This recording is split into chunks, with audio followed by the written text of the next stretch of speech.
So I have something today that I've been working on for a friend of mine for a little bit, getting set up. Definitely something out of my normal, and that is this beautiful carbon fiber boat that I purchased for him from RC Boat Bits in Australia. It's called a Zonda Cat. It's an R. I do believe the make of manufacturer, if I remember right, was TFL Hobbies. What we've done with this one is I ordered up all the parts for it for him, and we put two TP motors in them. They're TP 4066D 1650 volt motors with water cooled jackets on both of those. Also running a Swordfish Pro 220 amp ESC for both motors. We're going to run this on two 6S batteries. It is a carbon fiber hull with the inside and the bottom lined with like 2 or 3 layers of Kevlar, if I remember right.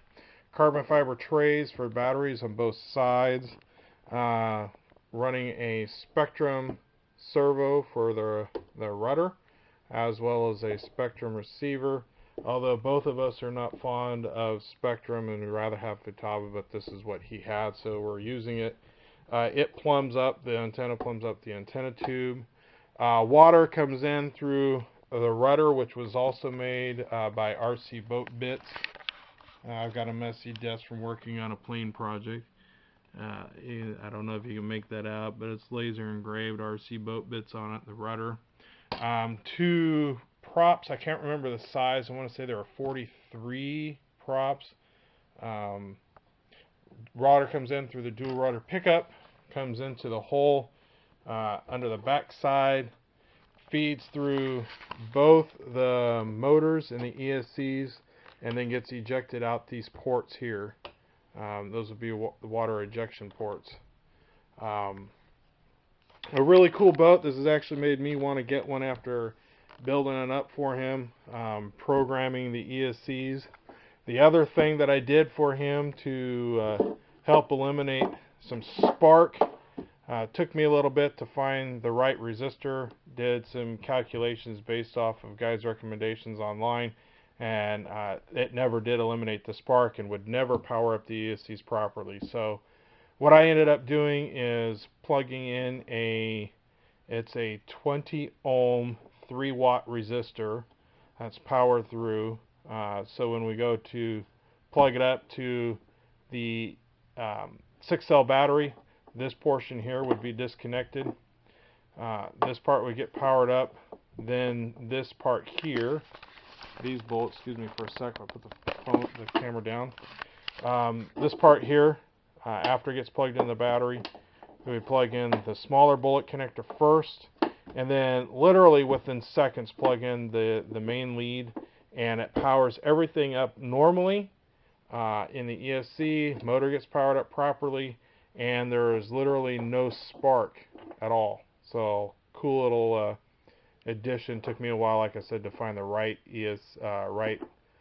ohms. Most of them through calculations kept coming up to around 240, 247 ohms, and just would not power up the ESCs properly. So 20 ohm resistor, 3 watt, eliminates the spark in the battery when we get this thing plugged up.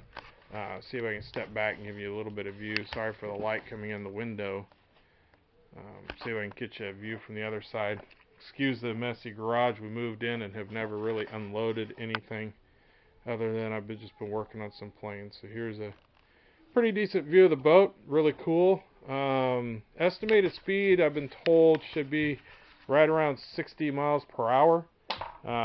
Literally, I can't wait to see this thing zip across the water. It's been a work in progress to get ESCs programmed. Biggest thing was trying to find the right ohm resistor. Took many orders, about 4 orders on resistors to finally get the right one, which I found through through eBay, of course, but it kind of the size was more or less recommended from one of the heli sites that I went to, where I go frequently for all my heli stuff, and took his recommendation of a 20 ohm, solved his problem. So I screwed all the mathematical calculations that were on some of the forums by Lucent Miller.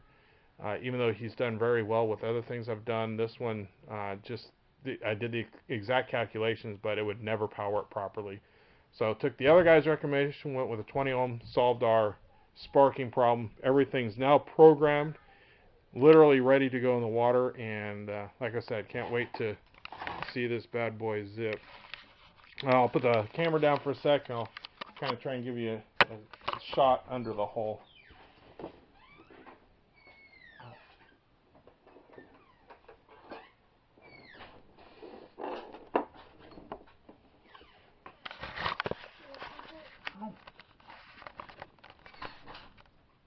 So here's a shot of the props under the hull. These were actually installed by the factory. If it was I probably would have went with an upgrade model that I found on another boat site, but these should work fine for him. One of the other things that I would have upgraded had this been my boat, but as it stands, we've actually got quite a bit of coin in this boat. And the only other thing I would have done to make it look more scale-ish is there's a company that makes a pull cable that would come out here on both sides of the hull. Makes it look like it's hydraulically controlled rudder like on the real boats. But anyway, there it is. RC Boat Bits. Guy was extremely helpful. Price was right. None of the U.S. distributors had these, or we're going to be getting them anytime soon, so I went to Australia. Came in basically the same price as like Offshore Electric or some of the guys here in the U.S. He did me well in Australia. I really appreciate his help. His name was Joel. Answered a ton of questions related to the construction of the boat. It did take us a while to get the boat because TFL Hobby had to make an entire new mold in which to pull the boat from, so we did have to wait. It showed up. We were massively getting high off of the fumes coming off the boat. It was from the epoxy that they use. But anyway, if you're looking for a cool carbon fiber boat that you want to go fast, I would not second guess at this point taking a look at TFL Hobby Zonda Cat R. Pretty cool boat. Anyway, there you go. Hope you enjoy. Thanks for watching.